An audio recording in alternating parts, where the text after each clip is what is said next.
Today, my guest is Jace Price, the owner of TLD Products, the creator of the Last Cut compound and the famous line of polishes. Jace is also a veteran pro detailer that focuses on paint correction and ceramic coatings. Jace has recently retired from the U.S. Air Force after a 22 years career and now lives in Arizona. In this episode, you can expect to learn a few tips and tricks from Jace, the story behind his product line, his polishing techniques, his approach when it comes to paint correction, what are Jace's plans for the future and for his brand, and much more. So hope you enjoy this one. So Jace, my first question, I like to give an advice for the new guys. So my question is, what would you say to a new detailer, somebody that is already washing, maybe doing some decontamination on his car, but now he's ready to go a step above and he wants to get his paint polish, he wants to do a DIY polish on his car, but he might be afraid. He heard about burning paint and all that stuff. He's not really sure. What would you say to encourage him to maybe get in there? Yeah, I mean, first off, you just have to get truthful knowledge, because there's a lot of knowledge or information out there that kind of guides you in the wrong direction. So first off, find a credible source to actually get some solid information. And polishing isn't as scary as a lot of people used to make it seem to be back in the day, because technology has advanced. Especially with the use of dual action machines, they're a lot safer than rotaries when it comes to working close to edges and everything else, or working with really thin paint. So there are things set in place in today's world to make it safe, for the average enthusiast to get out there and try some stuff on their own vehicle. Even with technology advancements when it comes to products, for example, my products, they have diminishing abrasives, right? So a lot of times people used to be afraid because they would ruin the finish, if you put, a typical compound, on your paint trying to polish. But now with the use of diminishing abrasives, it makes it really hard to get a finish that's just like totally trashed, So first off, and it just need to, find a credible source to learn the basics, of machine usage, pad selection and product selection. And once that base is there, it's just time on the paint, because you can never be a professional or any good at anything by just watching, something online. You have to actually get out there, get some actual repetitions in, on your own, and put your own time in to get the results you need.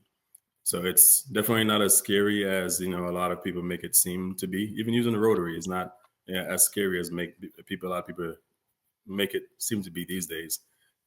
As long as you're aware of, certain things you shouldn't do, like, working directly on an edge, or applying too much pressure on an edge, or even not even getting the paint measurement, of your vehicle. So get a paint depth gauge. They're quite cheap these days. You can get them from Amazon, one that will give you just an average reading of your paint's thickness. So there's definitely quite a bit of things you can do, to take that next step while being safe. So don't stray away from it, but obviously do your research prior to, and go at it. And that's really the only way to make any progress, is to actually try it and fix any issues you may have along the way. Yeah, I fully agree. So doing it first is doing it safely, getting the right information, and then practice. Exactly. Yep. Makes perfect. Absolutely. First time is always the hardest, like in anything else in life. So Mhm. very good advice right there. In relation to that question, is becoming good at polishing, is it just practice or there's more to it, would you say? There's definitely more to it, because I mean, you can always get paint to look shiny, right? But it depends on the level you want to take it to. Like, is it shine without a light on it? Is it shine with a light on it? Is it shine with a specific light that's going to show you all the defects, in it? So it depends on the level you want to take it to. And Practice is good, yes, because you're gonna need the techniques to successfully polish a vehicle, but then you're gonna also need to take it the next step if you want to be top of the top to make sure you have your perfect color, temperature, lighting, because different lights are going to show you different defects on different color paints. So you will have to do some research and also trial and error and seeing what works best to show you the defects that are actually in the paint. So it's not as simple as polishing, because everyone can do that. But what makes someone different from the other person is how deep they go to find actual defects in the paint. That may not be for everybody. I mean, the average vehicle on the road probably don't need that level of paint perfection. But if you want to like be the top in the game, you're gonna have to learn that how paint works and what you're gonna need to see all the defects in a clear coated surface. So I think it goes hand in hand, practice and education. Yeah, right on. Mm-hmm. And when it comes to lighting, over the years, I've noticed that different lights gives you different. You see different type of defects. For example, water spots. You're gonna see them under a certain light, but when you use an inspection light like the LED 5000K that the handheld or a scan grip, you won't really see them. Sometimes you'll see the swirls, the scratches. And then when you switch to a different color, or maybe you pull the car outside on a cloudy day, and then it'll come to you like crazy. I've noticed in your Facebook videos or your content that you post, you've got those two big spotlight in the back. Are those the Home Depot stuff that we see, or what is it exactly? Yeah, so it's a mixture. So I have some Home Depot. I think it was the Husky LED lights that I use. So I use a few of them. I think the main because it depends on what color paint I was working on. Because typically, if it's a darker color paint, then I have some lower, some softer light LED lights that I use. I think those are Husky as well.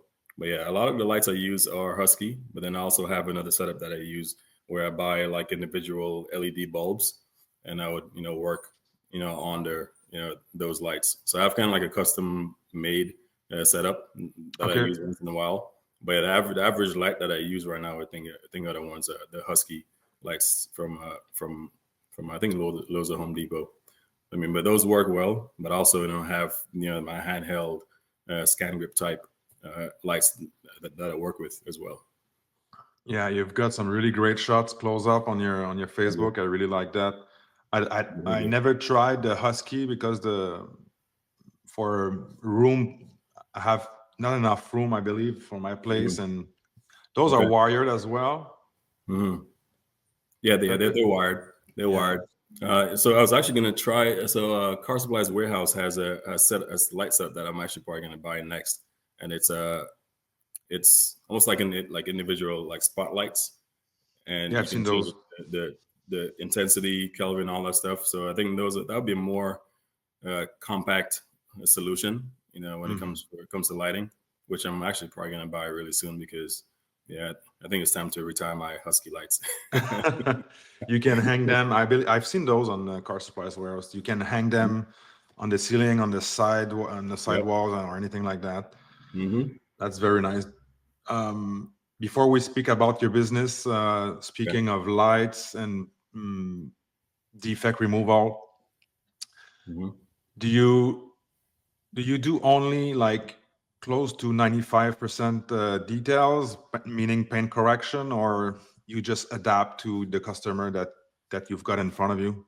So things have been different recently because I moved to Arizona about 2 years ago, and like being in the military, I've had to start my business over basically 3 times.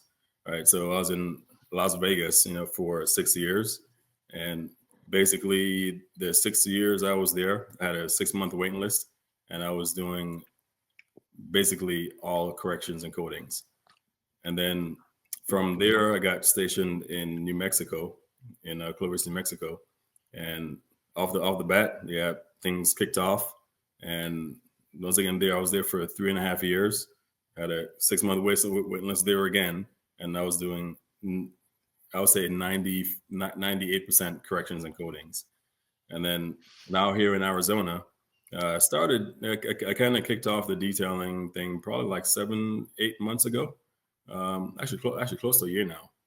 And things have been different to where the customers here are not the same as Las Vegas or, New Mexico. So I'm having to adapt to basically get some, cars in to, get some motion rolling. So for example, I had, like in Nevada and New Mexico, I basically didn't do any interior details. Like I didn't have the capacity to. If I got someone who wanted an interior detail, I would send them somebody else.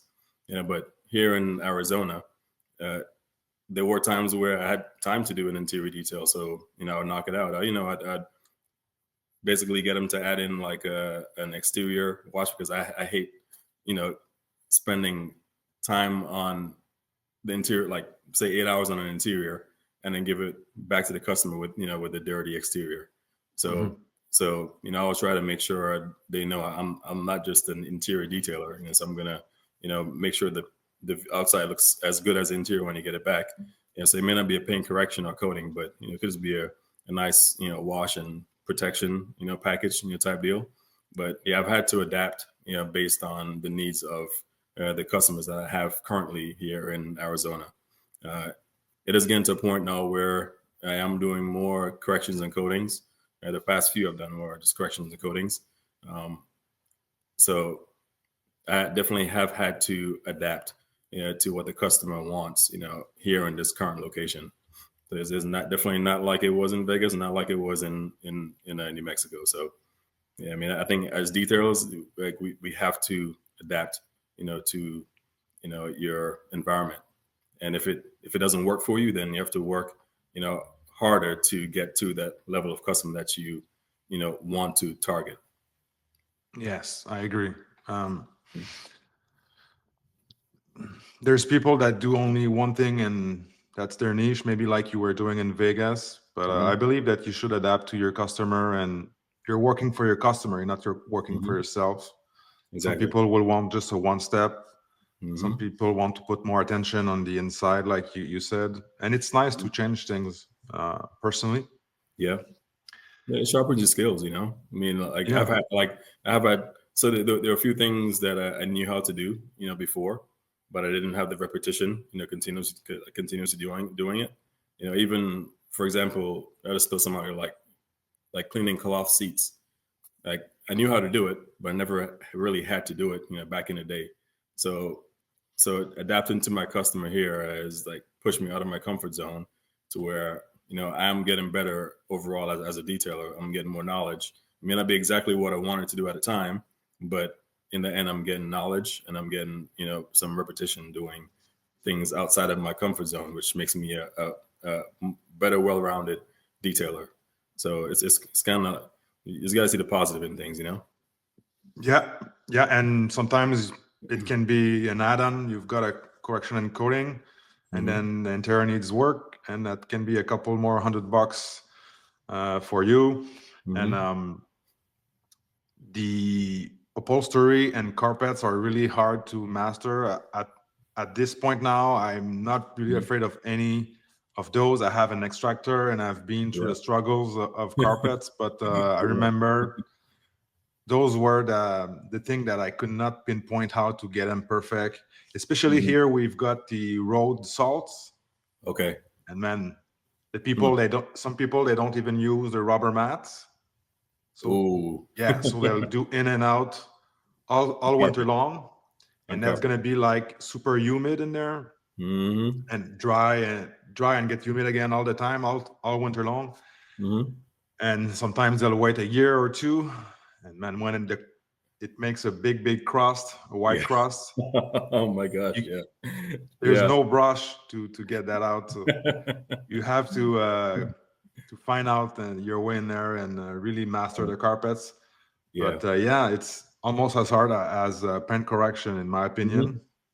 Yeah, I'm not a fan of interiors at all. Like I hate doing interiors. I mean, it's satisfying at the end, but like going through the process, yeah, I'm not a fan of it at all. But I think mainly because a lot of people don't want to pay the type of money that would truly be needed for an interior detail. Because if I spend 24 hours on an interior. If you're still on the fence about ceramic coatings, well, look no further than Clean by Pan 3-year ceramic coating, my favorite ceramic coating for this year. Very easy to use. The performance of these products are out of this world, the best I've seen so far. The hydrophobics are crazy. So go check it out on the houseofrags.com and .ca and use the coupon code DOGMA to save 10%. I mean, that's a correction coating, solid, $1,000, $2,000 job, and I was going to pay $2,000, for a clean interior,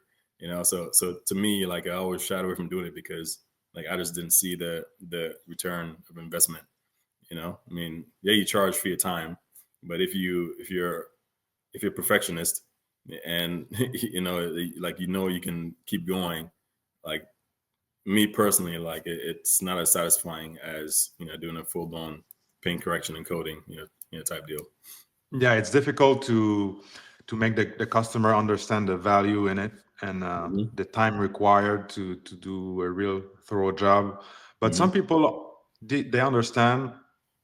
But I understand what you mean. After when you reach a $350 for an interior, people start to cringe and have question marks. But of course, you can spend at least an hour on vacuuming right off the bat. So with the shampoo and all the plastics, all the nooks and crannies, the glass.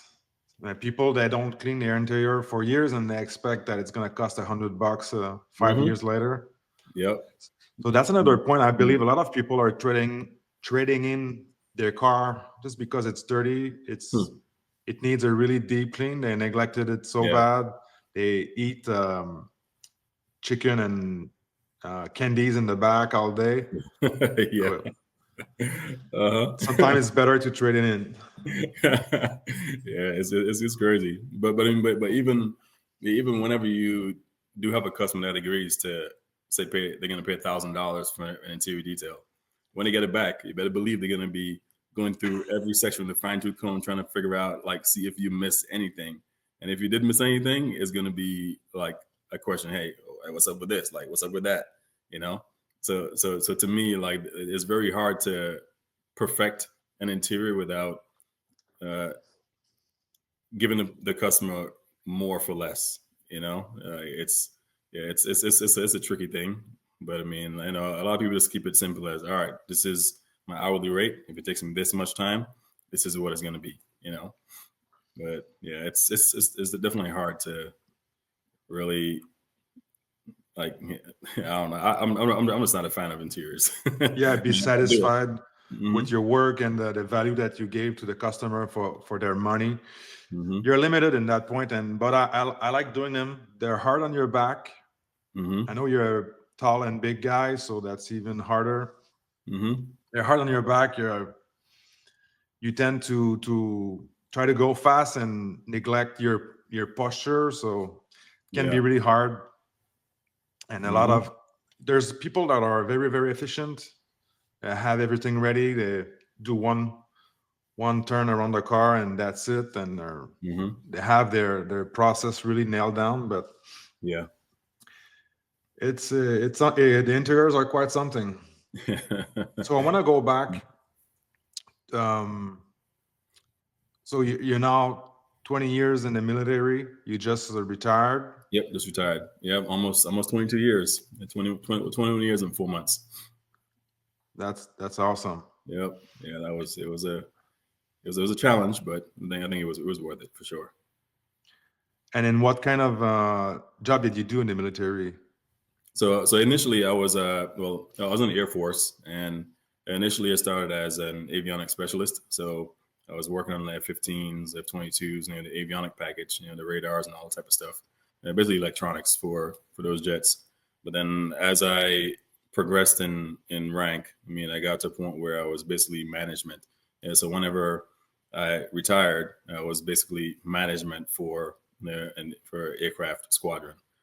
So it's, it did go from, physical hands-on work, climbing up and down ladders for years, outside in the crazy heat, or crazy cold, depending on where you were, pushing hundreds of pound machines all the time. So it was definitely rough on the body, but I think that really is what gave me the drive to push to where I am today.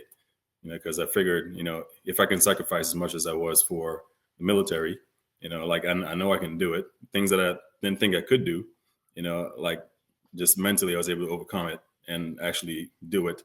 So I think that is kind of what gave me the drive to push as hard as I did to get where I am today.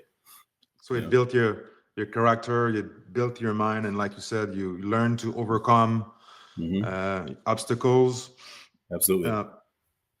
And did you have like a special schedule that allowed you to start a business, or because you started a detailing business and then you started a second business while still working full-time in the military? Can you elaborate on that?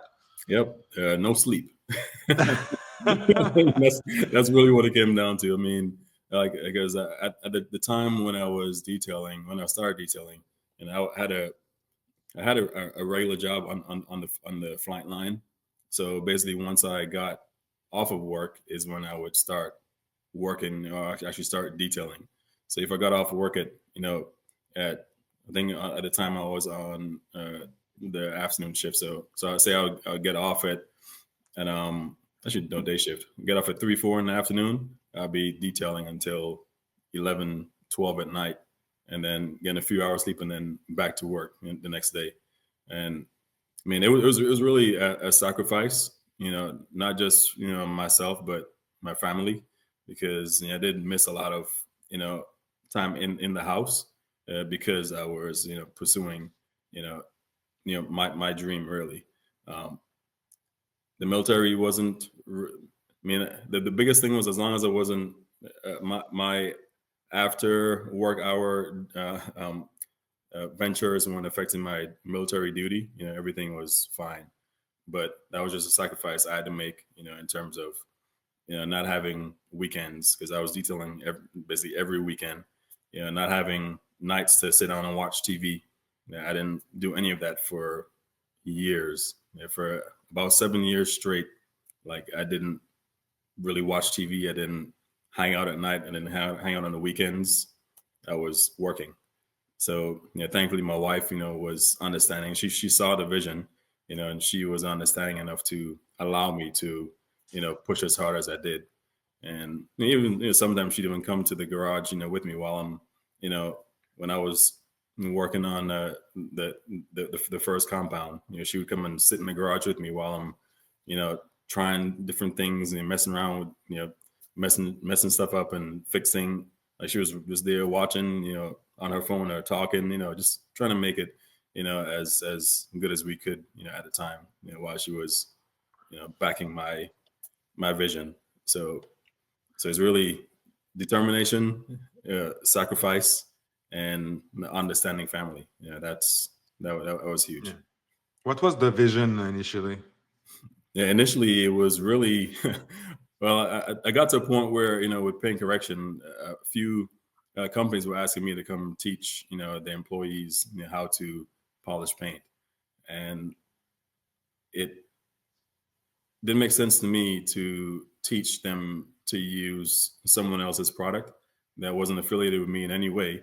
So I would teach them how to use other people's product, but then I get $400 or $500 for the class, and then and then the other companies make all the profits after that. So it didn't really make sense to me then.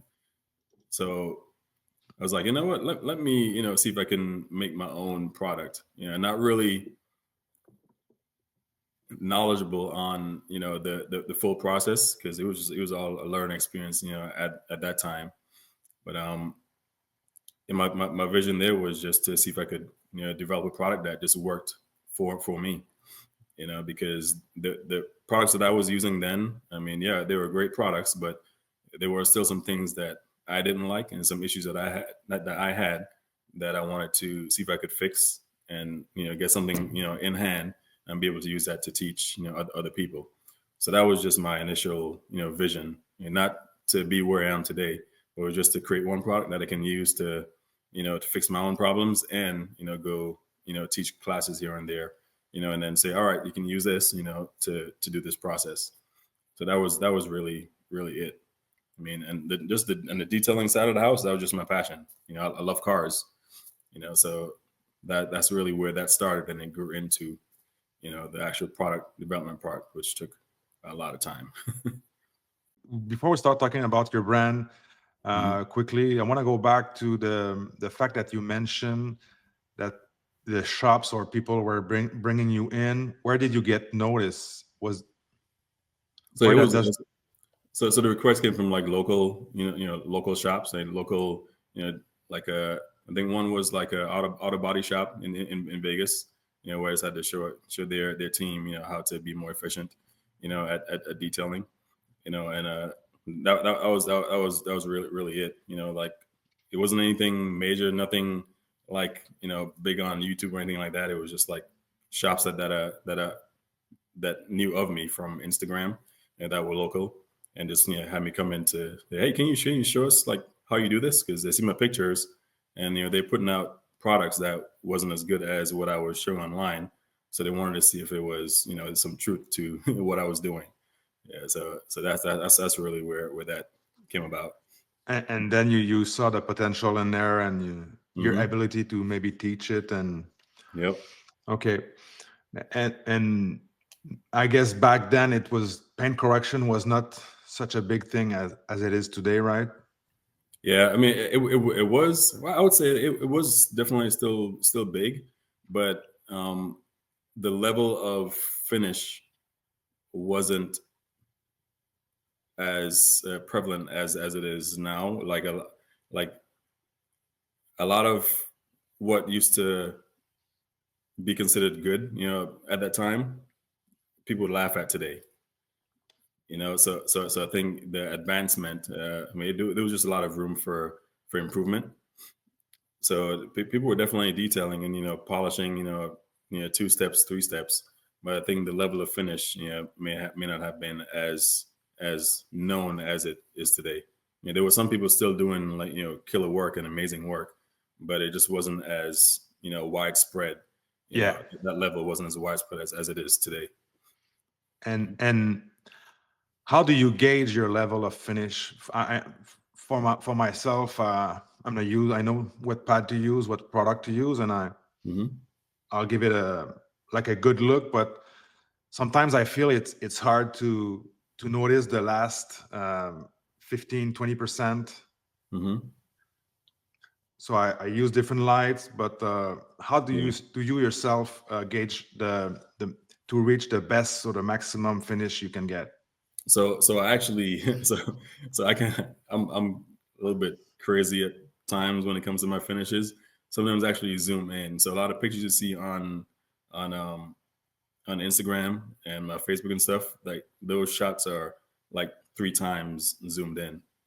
So so you can make just about any finish look great, but I take it to another step and actually zoom in to get as much out as I can. So zooming in with the proper light will show you quite a bit. It will show you a lot. And do you actually see more in person with your eyes, or do you have a better understanding with the picture, with the reflection of the light and zoomed in? Yeah, my eyes. Yeah, so Okay. so my eyes, it can typically see that something else is there. Then once I zoom in, then it confirms that there is something there that can be improved or what have you. But yeah, typically just with my eye angles, because the 90-degree angle is the biggest thing, right? You got to make sure you're looking at the 90-degree angle from the light coming in to where you can like see the true like result for what you're working on. So that paired with the correct light, you should be able to see just about everything with your eyesight. If you have proper eyes, if you have good eyes, of course. If not, and put your glasses on, you know, you should be able to see, if there is something left in there. But I mean, everyone doesn't need to go to that level. Like a lot of times, you don't need to go to that level. It could be a personal thing, but you may have that customer who will, look at the paint that way. So to me, it's important to be able to get that finish, if you need to. And if the customer is willing to pay for you to get to that finish, then it's good to be able to get to that point, without, having a dissatisfied customer. Sometimes I feel like when I look at the car, I filmed it or I took picture, and sometimes I look back at the footage and I see different stuff. I did not notice that when I was there. Yeah, it's good. So I use rolling lights. So I have another light that's on a roller, and I literally will roll, the whole way down the panel, at different levels. So the first roll I'm looking, maybe in a 1 foot section, and then I'd roll through again at the lower section to make sure I'm like covering that entire panel at the different angles to make sure I'm seeing everything. Because it's definitely easy to miss things, So is it a scan grip tripod? So the roller one that I have was I think it was an Astro. I think it was an Astro light. Okay. I think it was the SL. I can't remember which I bought it a long time ago. It was an SL series Astro light. It was one on a stand, and then you can just roll it. And that has been good to me. And you can have like a couple lights on the stand. Yeah, this one was just a one light stand, and so that paired with the handheld scan grip type as well. Yeah, that's usually more than enough to see it, because even like for I use the handheld for the lower panels, because then I shine from beneath and look down, and that way that to me that's the easiest way to see the defects at the lower angles. So I can just pair different techniques to make sure I get full coverage to see all the defects in whatever panel I'm working on. Okay, I want to move now to your brand of products, to your TLD brand, and we're gonna get to now where you're maybe doing it full time. So, so when did you start the TLD brand? I mean, meaning the products while being in the military. Yeah, that was in 2017 is when I launched the first product.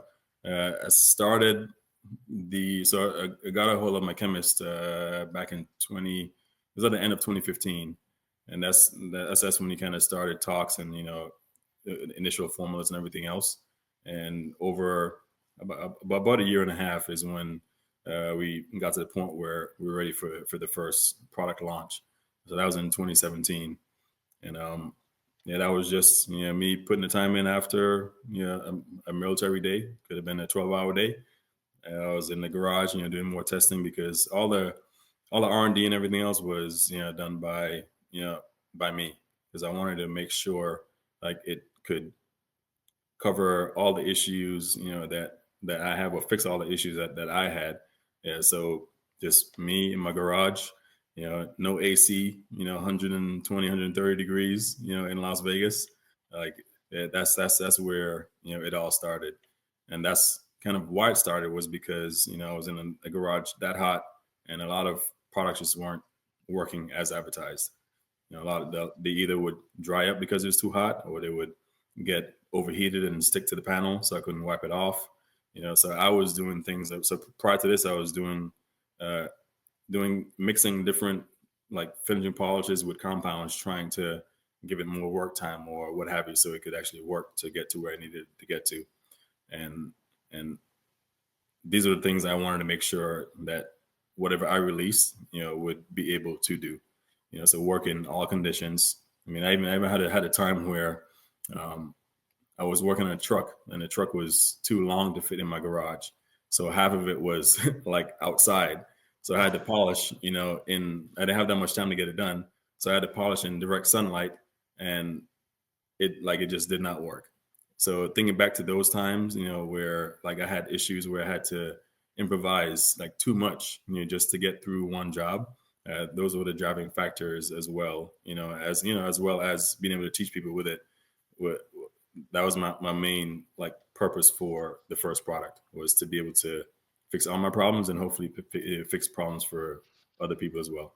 So instead of looking at getting maybe not the right product, but looking at different product, you decided to start your own products. That's quite a big jump, and you had to have faith in yourself, because being in the military, investing money in product development and marketing, getting it out there it's not very easy. Well, I think I got lucky because with social media, I think I really got lucky because I didn't spend any money in marketing or advertising at all. All like the true money I spent was just in the product development, side of the house. But at that point, I basically reinvested the money that I was making from detailing. So the first batch of the last cut that was sold was a product of all the paint corrections that I did, over that time. So that's really, I just reinvested, that extra, cash that I had that I got from detailing into the product line. So that's your product have been really popular on private. Well, from what I understand, they have been really popular on the private Facebook groups, and people recommend them a lot, and they like you as a person as well. Yeah, and that's good to know.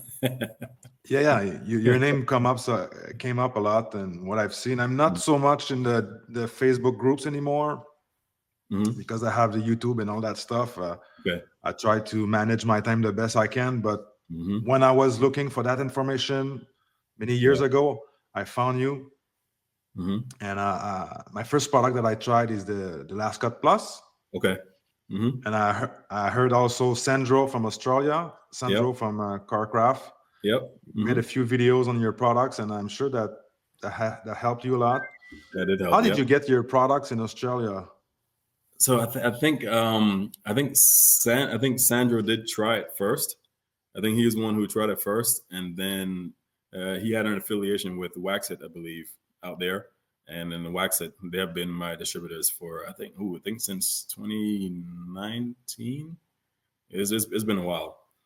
So I believe that's how it started, and I got an email from Wax-It, and then that's when they came on board. But I believe they probably heard about it from him before they reached out to me. That's awesome. Yeah, these guys, just by watching Sandro's videos, they have another brand from California. What is it called? I forgot the name. Anyways, they seem like they try to have brands outside of the box, like outside of the regular stuff they have over there in Australia. Okay. So to get the people understanding your product line, for those who doesn't know that the last detailed products, your first product was the Last Cut. Last Cut. That's correct. For a couple of years. Yeah, that was in 2017. That was the first one that was launched, and then the Last Cut Plus came out it was right during COVID. I think it was April 2020 is when the Last Cut Plus came out, and then the Final Polish that was released in December of 21. And the right company believed in you very early on as well, right? Yep, they were the first ones. Like they were, like they started distributing back in 2017. Like they were like launched in 2017, and they distributed. They were my first major distributors back in 2017. So I definitely have like a lot of I couldn't thank them enough, for what they have done, for the brand, because they believed in me from day one, and till this day, they're still pushing TLD products. So they're definitely grateful for them. So all of that with no marketing, you must have been really happy about your success right there. Yeah, man. It didn't seem real. I mean, but I'm a really humble guy. Like I didn't really I don't see success. I see that my product is making someone's life better. Like that's all I see. I don't care about the fame and all this. That's why you don't see my face posted everywhere. Like I like to be in the background. Like if it's working for you, like that makes me happy enough, and I'm good with that. So it's to me, like the organic growth is the most important thing. I mean, I can throw ads, all over Facebook, all over YouTube, and you just like flood the market with ads everywhere for TLD products. But like, I feel like there's more value in, like I just said, in the forums where people recommend the product. Like that's where I see the value, is in someone who actually used the product and say, hey, you should try this. So that's kind of the path that I took since 2017, was just pushing for organic growth and not trying to force my products on everyone's throat, because I think it just means more coming from someone else than from my mouth. Yeah, and yeah, the organic stuff is definitely the hardest path, and I think you proved that your product works really good. For myself, I have. Let me go get the bottle. For the people at home, oh yeah, that's my heavy cut, and I've done a couple of videos on my favorite products or polishing videos, and I always mention it. I used to use 3D ACA 500. Okay. And since I've used this, even as a one step, sometimes when you're in a pinch, you have a low budget, restrained amount of time. Can use that with Blue HDO from Ray Country. Oh yeah, that's solid combo. Yeah. Yep. And it gives you the most cut with the most gloss, like in one step. Like it's hands down, like the combo I use for quick cleanups too. Yes. So this product is really versatile. Obviously, it's pad dependent. But speaking of that, what is the place for your original last cut product now that you have? We're going to talk about your final polish after, but for me, I never tried the last cut original. Okay. And I'm wondering what place does it have in your polishing lineup now? If you've been looking at the pre-wash products on the market, well, recently I've been enjoying Labo Cosmetica Primus 2.0. You can find it on the houseofrags.com and use the coupon code Dogma to save 10%. So to be honest, like they sell almost equally, like right now. Like I thought, after releasing the Last Cut Plus, the Last Cut would kind of like I would kill sales for the Last Cut, but that's actually not the case. A lot of people find the Last Cut strong enough to do everything they need in their shop, especially if they do like one steps. If they do a lot of one steps, a lot of cleanups, like the Last Cut, because it's 25% less aggressive than the Last Cut Plus. So on softer paint, you will get a better finish if you use the same pad, you will get a better finish with the Last Cut as opposed to the Last Cut Plus in terms of micro marring or any hazing left behind. So if you are working on, say, like Japanese paints or anything that's like super soft or non-metallic paint, the Last Cut will give you a better finish as opposed to the Last Cut Plus. So I think people just use, what works best for them, in whatever time. A lot of people just have all three. And if they need to do a quick one step on really soft paint and not, remove too much paint, then they just use the Last Cut. But if you run across BMW paint, that's super hard, metallic BMW paint, then they'll lean towards the Last Cut Plus, and whatever pad needed to work on that. So it's just another tool in your toolbox, right? Yep. Yeah. Okay. So basically, from what I've been pushing is that you can have all three, and you should be able to tackle any job, that comes your way in terms of clear coat. Is the Last Cut Plus a whole different makeup than the Last Cut original? Yeah, it's similar, but it is different because you have to add more, because it's 25% more aggressive. Of course, you had to add more abrasives, and that changes the whole chemical makeup once you add abrasives. So you have to make it work again after adding more abrasives. So to keep the I'll say the key things that everyone loves about the Last Cut, I wanted to try to keep those same features in the Last Cut Plus, but added aggression. But it's easier said than done because we had to mess with, the levels of aggression and lubrication, because the whole product development thing is giving and taking, right? You can get everything, but you're gonna lose this, or you can not have this, but you're gonna have this.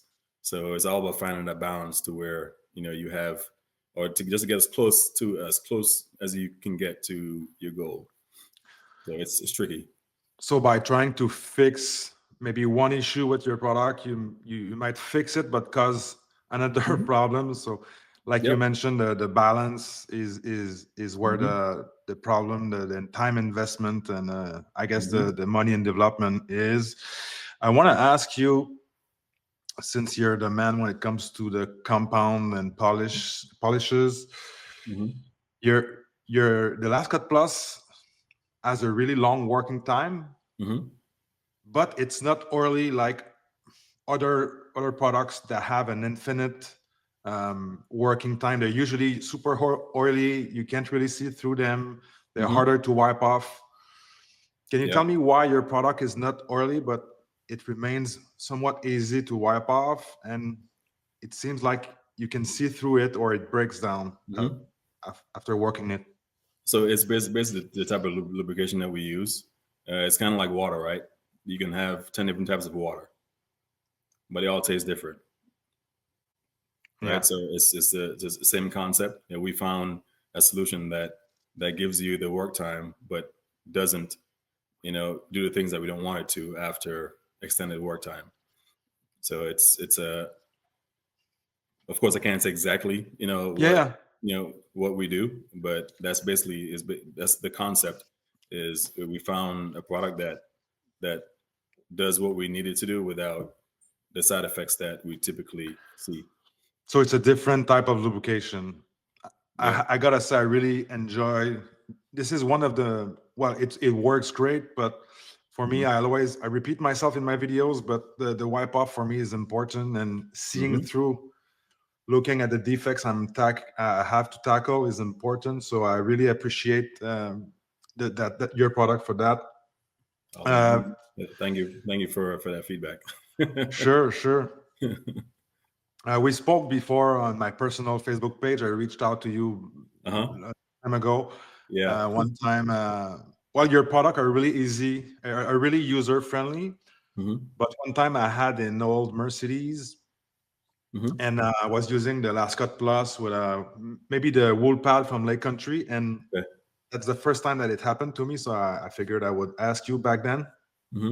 It was like when the pad was spinning, when we're actually polishing, it seems like it was spitting like dots of compounds. Like white particles, like your pad is spinning that all over the paint. So I was really worried I was maybe eating the paint away or something like that. But that's the phenomenon that I've never seen before. Do you want to explain that? So typically, I have seen that before, and the time, like actually I've seen it twice, and both times was extremely old paint. So that's basically the clear coat, like the dead clear coat reacting with the compound, and it caused it to dry up faster and like ball up for some reason once the air got introduced and caused that spitting. So typically whenever I see that, I would like try to remove the top layer as much as I can first. So even if it's happening with an aggressive setup, then I would step it down a little bit to either lubricate that top surface first, or just try to remove it with a less aggressive combination, or reducing the machine speed, reducing the heat. So there's different things you can do to try to combat that. But ultimately, it's like like from my experience, it was just old clear coat that was it was interacting with the compound and not agreeing. And with air introduced, it would ball up and start to spit. So a lot of times, just slower machine speed would help, because you're not drying that, like it's not getting as dry as it typically would, with the higher speed and air getting to it. So slower speed, or just try to slowly remove that top layer to get to more to fresher clear coat, basically, would help out that situation. So it seems like the paint would need like a mow down pass. Yep, kind of like remove the dead skin first, and then you can start working with the fresh skin beneath it. Yeah, the first time that happens, it can be a little bit scary. yeah. Yeah. So I've only seen it happen twice. I guess typically, I mean, usually they work fine with even. I've been used it on single stage, like forever old paint, and it works fine. But it's just certain, and it could also be something that they had like some kind of sealant they had on the paint before as well. I think I've seen that a couple of times as well. Like the old protectant that was on there that was still there, that caused like whatever chemical reaction, and it would cause it to ball up and spit stuff everywhere. Yeah, because I had that another time. It was a different. It was not your compound, so it's not your product that reacted with that. So your last product that you came with it is the final polish. Yep. You want to explain to us why did you come up with this product? Yeah, that was my baby. Yeah, so the last cut and the last cut plus obviously compounds, right? If you work on extremely soft paint, or even like black, like any surface that's powder coated black with no metallic, like extremely soft, there is no way you're going to finish it down with an aggressive compound. So I always felt like there was room for a final product that's going to be as fine as you can get it, to make sure you can finish just about any surface, whether it's on the harder side or the extreme soft side. So the final polish was like it took us 5 years to get this done, by the way. Like we started over 3 times. To a point where my chemist was like, okay, Jace, like, I don't know what you want. I don't know what you expect. Because he, like, for 3 years, like, he was like, all right, Jace, I figured it out. Like, this is it. Like, this is everything you wanted. Like, this is it.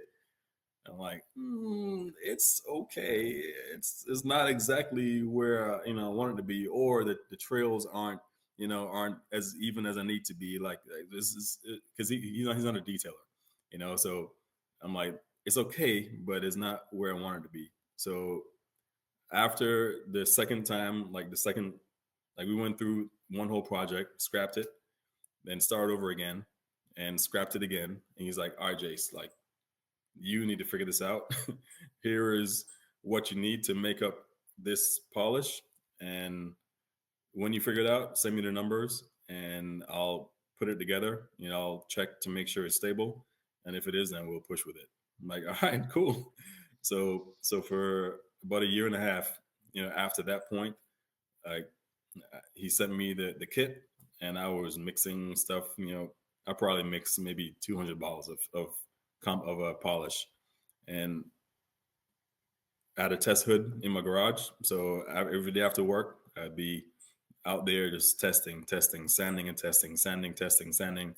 Yeah, it was time consuming, but I wanted to make sure like it could finish the softest paint out there. And like my final test for that polish was a 57 Bellier that I was working on, that was painted straight black, no metallic, anything like that. Super, super soft paint. And that was the final test. And once it finished that out, I'm like, okay, I think we got it. But what also made it take this long was that I didn't want it to stain black trim. I didn't want it to stain rubber. I didn't want it to stain any plastics. So that was like my mission, was to figure out what caused the pot, like the surfaces to turn white after you polished them with, if you accidentally hit, the rubber or plastic with the pad, like why does it turn white? Mm-hmm. So I was on a mission to figure that out. And eventually I found that out and took it out of the formula. And now I had to figure out what I needed to do to get it back to working how I wanted it to work without that in there. So basically everything in the formula that's in it right now, if it didn't add any benefit to it, I took it out. Because now I'm not going as a chemist. I'm going in as a detailer who wanted the cleanest formula that I could figure out. So in the end, to get it to where it won't stain plastic trim or rubber trim. You can literally like put a pad on it and polish rubber or plastic. It'll just make it darker as though you're, adding a rejuvenator to it. So it won't make it white. And it's also very misunderstood because it's so fine. A lot of people pair a specific pad with a product for whatever task they're doing. So they think, oh, I'm polishing. I need a polishing pad and I need finishing polish. And I think it's supposed to work every single time. But paint hardness varies, right? So if you have a product that is like really, really fine, but you're trying to finish out paint that's on the harder side, then a finishing pad or a polishing pad may not work. You may need to go to the blue HDO foam, to get a little more aggression to finish out that paint. So that's what I'm kind of doing right now, is to try to educate people. Like, you can use up to a wool pad with the final polish if you needed to, to get the results you needed. So it's all pad dependent. So you change the pad based on what paint you're working on to get a finish you need. I mean, even down to, like, I was on my test hood. My test hood has the softest clear coat I could find, and it's down to me using one dot of the final polish on a black finishing pad to finish it out perfectly.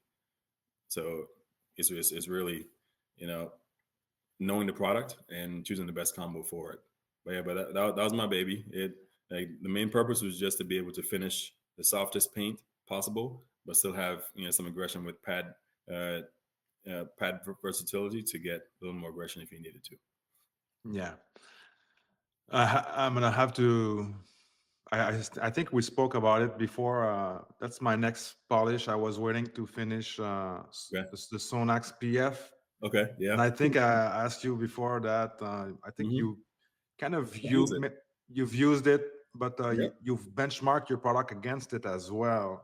Yep. Maybe not just that one, maybe other products as well. But yeah, a few other like top on the market. I made sure I tried them all out to make sure what I put on the market was something that could stand next to them or be better. And that was, I mean, I'm a detailer, so I know what's out there. I know how things are supposed to work. So I'm not just going to put a product out saying, oh, it's going to work. I want to make sure it did work before I say it will. Yeah, you want to make sure it can win the people's heart over the competitor. And your final polish can be used as a one step. I've seen some of your videos when you have like a recent car with moderate defects, but still a lot of swells. Yep, it can do it. They can definitely do it. Yeah, so you can pair it like with one steps. You can throw on a microfiber, or even a wool sometimes. If you have some really, really hard paint, you just want to do a quick one step. So it really can do whatever you choose to. It's just that sometimes the last cut or the last cut plus will probably do it faster. But if you're in a pinch and you absolutely need to get this vehicle done and this is all you have, change the pad and you can get it done. And you've been saying for years to adapt your pad to your polish. You have a couple of videos on YouTube, right? You have maybe a 4 or 5 where you're some old videos. They're really old. But that just vouch for the stuff you've been preaching. You've been preaching it for a long time. Yep, a long time. And now I want to transition to like your polishing style or your preference. What I've noticed researching you recently. I used to see you using the Rupes machine. Now you're using a griot. Yep, all day. The new one, the G21 or G15. Yeah, is that right? So I mainly use the G15. I do have the G21 as well, and so my polishing style is a little bit different. I angle a lot. Like you really can't see it, but it's just how I hold my machine and how I manipulate it while I'm polishing. So it's very hard on the internals. So I've tried a few machines and they don't last that long with my polishing style. But the G15, G21, like they're solid. And plus with the increased power from the motor, you get less bogging in, on curved panels or in tight areas. So that's mainly the reason why I use the Griot's machines. Is like you need the pad to keep, you need the pad to keep moving to get your action. So that is what I depend on to make sure I'm not wasting time, in one section. So, Would you say that the Griots is as smooth as the Rupas with the same style, or is it not? It's not as smooth. So I mean, I would say the Rupes is like a Rolls Royce, right? When it comes to the vibrations and the noise levels and stuff. But I prefer power. Okay. I mean, I prefer I would prefer a machine that's going to get it done in 5 minutes as opposed to a quiet machine that's going to take me 10 minutes. Mm. So for me, it's just my personal preference that I would choose the Griots like any day, just because of the power difference. Because I think the Rupes is I think the one I have right now is I think it's a Mark III, I believe, or Mark II. I think it's a Mark II or III, and I think the motors were like 700 watts, I believe, whereas the Griots is 1,000 or 1,200 watts. So it's a pretty big difference in power difference. So that's the reason why I use that. It's because I can maintain better rotation in the curves and tight areas with the Griots as opposed to the Rupes. So when you speak of maybe tilting a little bit your pad with the DA, obviously it's going to be in the curves like you just mentioned. But are you talking about when you get close to an edge, you're going to use some tilt to have more contact with the top of your backing plate, maybe near the edge, right? Yeah, that too. But also even on flat panels, like a lot of people teach to push straight down, but like I push down at an angle. Like with a rotary. Yeah, almost, but not, of course, not with that much angle. Yeah, so when I use my rotary, man, I do angle as well, but so definitely not as extreme as that. So you really wouldn't even see that I'm angling the machine. I'm just putting more pressure on different like axes to get the aggression that I need to remove what I'm working on. So it's almost invisible that I'm actually doing it. But for me, I'm putting that pressure just by a simple twist, of the handle. Yeah, I understand it. So it's like tilting, but maybe a couple degrees, but mostly pressure on the right side of the polisher. You do that to get a better. You still getting a better cut doing that? Yes. Is that why you do it? Yep. Okay. Yeah. So I mean, it's not like always a constant, pressure on whatever side you're working. But like if you're flat and it's going fine, great. But if you get to a point where you have to chase a rid that can come out, then you can angle it to work that section out and then go back to your regular. So not all the time. No. Okay. Not Okay. all the time. Speaking of that, something I heard a couple of times, and I never really found out the answer, but I want to ask you since you're here. Like our machines, they spin on the right side, and I've heard some people saying that since it's spinning on the right side, when you go left, there's no cutting, so you should cut right, come back faster, like this. Does it make sense? Or I mean, it should. I can see it happening if you're moving as fast as the machine is spinning, but if there will be friction if he's not moving at the same motion, that's all the same speed. So I think if you go left or right, there will still be cutting action. I mean, I can't. I'll look into it some more. I've never. Yeah, that's odd. Yeah, I mean, I'll look into it, but just from past knowledge of just polishing. I can't say that I haven't gotten any action or any cutting action, moving left or right. Because to me, I get just about the same going left or right. Yeah, I've But heard that a couple of times. But I but tried it. me personally, up and down is where I get most of my action too. Okay. So I Depends if you're working on a vertical and horizontal panel as well. Yeah, same thing. Up and down. Sometimes I alter, because so with me, I kind of work on the fly. Like I see what works, at whatever time, based on the paint, based on how hot the paint is and all that type of stuff.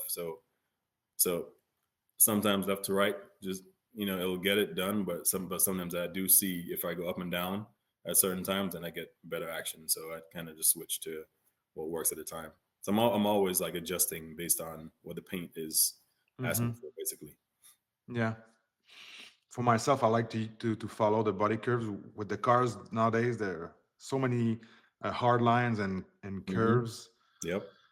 And with a DA, I don't know. I just follow the body curves as much as possible. But that's cool, man. I'd like to see a full video of you polishing. Yeah. I'll tell Jason at Chicago Auto Pros to make a content with you, because I know you're friend with him, and he's one of your distributor, right? Yep. Yeah, they distribute TLD Products there. Yep. Have you tried or worked with any cordless DA recently? So I think the only cordless DA I've tried was the Rupes. I didn't have any extended time with it, but yeah, I did. I even tried some other SEMA too. I would love to get into the cordless dual actions. As long as they last. Yeah, I need to do some more research to see which ones last the longest. Because of course, you get varying times based on usage, speed. There's a lot of variables that go into how long they will actually last. So I'm probably gonna invest in a couple machines and see how they perform. But yeah, I think cordless would definitely be nice for sure. Yeah, I sold my Mark III and I have the HLR 15 Rupes one. It's definitely there's a not a learning curve, but there's a sometimes to get used to. Don't judge it on your first experience with it. Yeah. But if you really want to enjoy it, takes a couple of times, and I really enjoy mine right now. But like you mentioned, it's not the same as a corded one. The speed, you'll hear the speed of the machine will change without you asking for it. Okay. But it's fine. I really enjoy mine.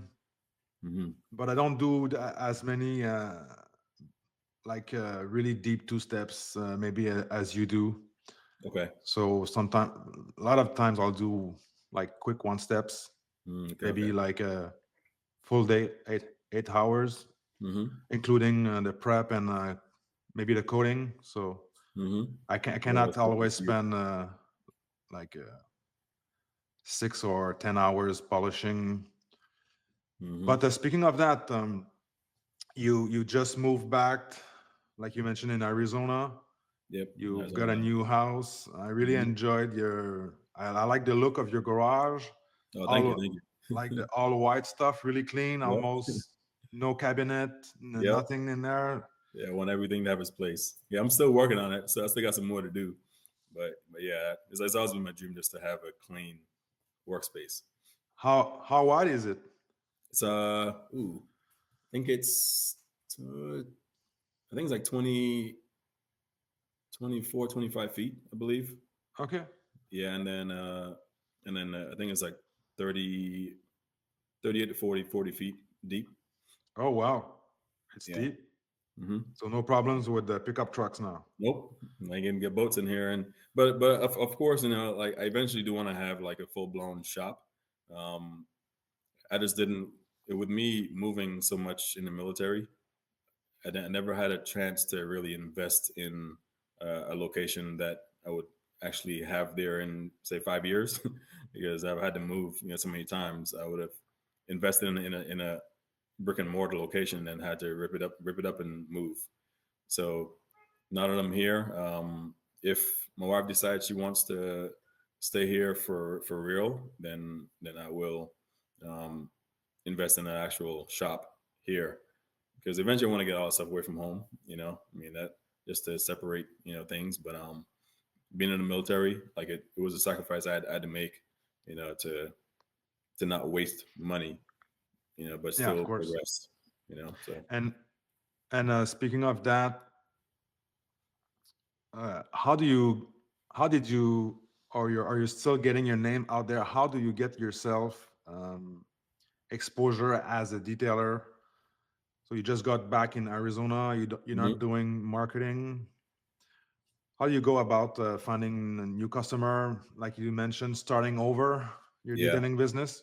Yeah, I mean, a lot of it's been word of mouth, and just posting on Facebook, making videos and posting on Facebook, so people would know, oh dang, you're here now, okay.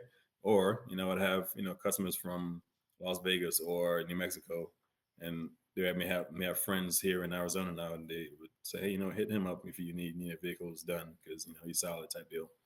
So Okay. that is the main way that I get customers. Of course, I try to go out to some cars and coffees. I just speak to people, Okay. network, that type of thing. And I mean that has worked as well. But I think if I did have a full blown shop and everything else, I would advertise, to put some ads out there to get some leads.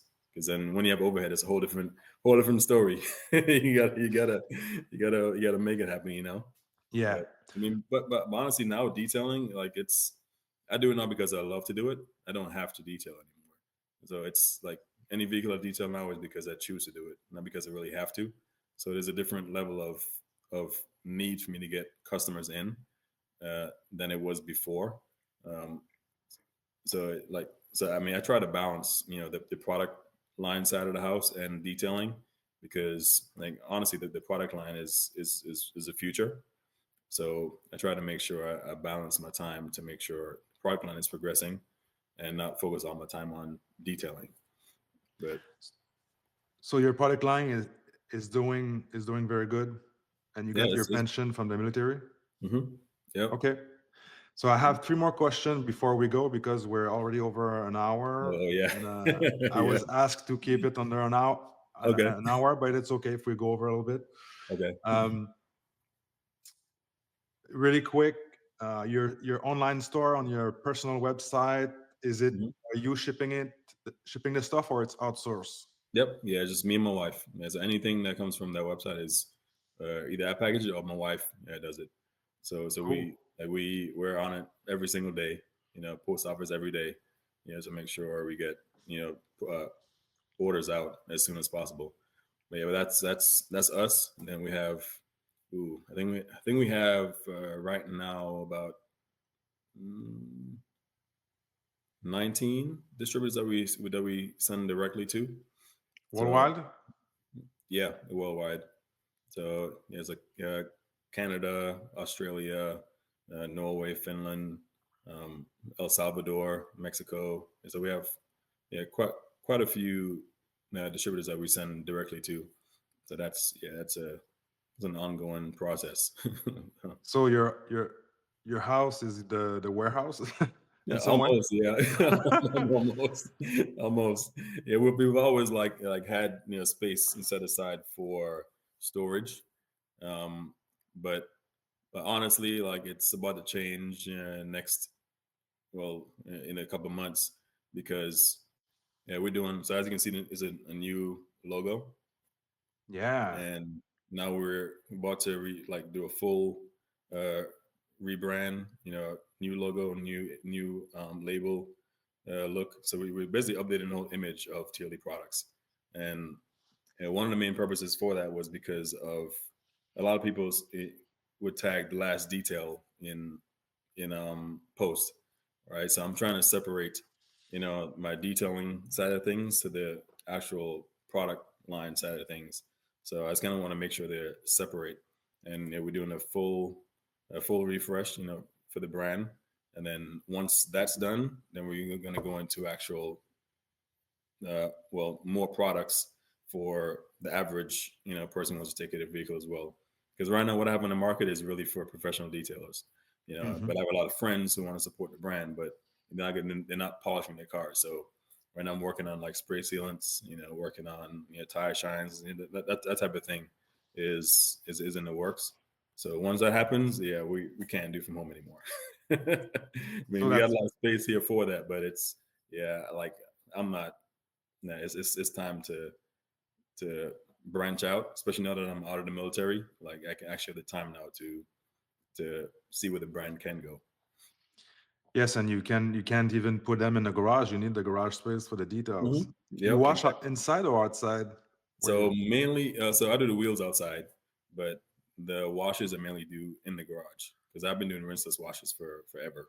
Okay, for the prep. Mm-hmm. Yep. And the rinseless washes, so all the wash and clay is all inside the garage. And the nooks and crannies, you'll just go by hand. So you can. So I have them spray. So I can have I have an electric sprayer. So for nooks and crannies, you can spray into them. Use brushes and stuff to get it out. Air, compressed air. What have you to make it work. Awesome, man. But if it's a crazy dirty vehicle, then I would do it outside. If it's been in the snow for 2 years and without a wash, then I'll do it outside. If it went mudding, then I do a traditional wash then. But 90% of the time I do rinseless washes. Okay, the nasty and neglected cars. Sometimes the pressure washer is mandatory. Exactly. Exactly. What car do you drive as a daily driver? Right now, well, actually, so I just bought a 5 Series at BMW. Nice. Because my daughter decided she wanted to go to school 30 minutes from the house. So I have a TRX that I was driving daily, but that ended up being $400 to $600 a month in gas. So it was cheaper to buy a car just to drive her back and forth to school. So, but you kept it? You kept the TRX? Yeah, I still have the TRX. Yeah, I think I've seen your post. It's been a while. It's like it was like one of your dream car. Yeah, well, so my dream car really was the red eye that I had, but preparing for retirement, I kind of consolidated, and the TRX was the best of both worlds. So we can still have some fun, but still have the utility for the business. So that's why I got that.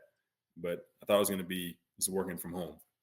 But then my daughter decided she wanted to go to school, 30, 40 minutes away. So so that's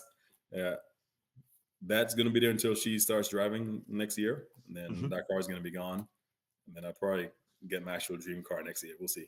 Okay. What color is it? Your TRX? What color? It's a gray. Okay. Like a charcoal? Mm-hmm. A charcoal gray, yeah. Mm-hmm.